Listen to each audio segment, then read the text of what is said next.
Émilie Tran-Nguyen, qui présente pour quelques semaines encore le 12-13e de France 3, nous répond en toute franchise à la question sur l'organisation des journées au sein de sa famille.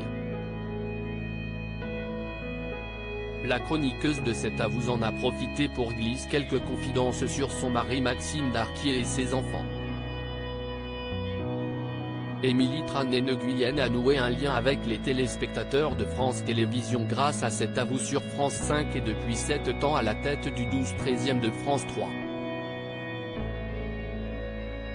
L'annonce de l'arrêt des JT nationaux sur France 3 laisse ainsi le champ des possibles ouvert pour la journaliste qui a confié à Télé Loisirs n'être fermée à aucune proposition, elle qui a des envies de talk-show. Ainsi, pour elle, la rentrée pourrait être synonyme de nouvelles promesses selon les propositions du groupe et les éventuelles opportunités de la concurrence. Des évolutions qui pourraient annoncer des bouleversements dans son organisation quotidienne, car depuis 2 ans, la journaliste a un emploi du temps millimétré. Émilie Tran-Nguyen évoque l'un des secrets de la réussite de son couple avec Maxime Darquier. On est une équipe avec 2 quotidiennes par jour, Émilie Tran-Nguyen n'a pas de quoi s'ennuyer. D'autant qu'elle est aussi mère de 2 enfants en bas âge, Ava, née en 2019 et Pionnet en 2023, ce qui rend les semaines intenses.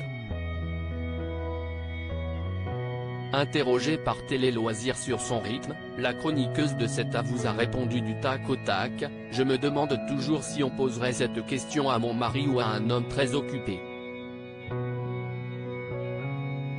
Celle qui est mariée au journaliste Maxime Darquier poursuit, « Si l'emploi du temps que j'aime est permis, si est parce qu'on est équipe à la maison. La semaine, si est le mari le capitaine.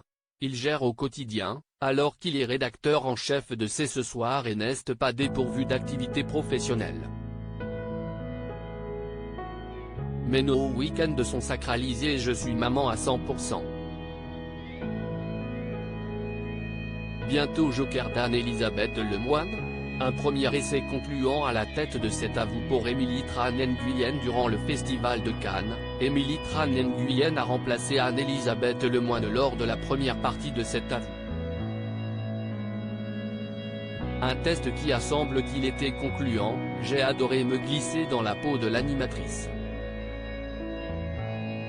Si est un exercice complètement différent et passionnant, nous a-t-elle confié.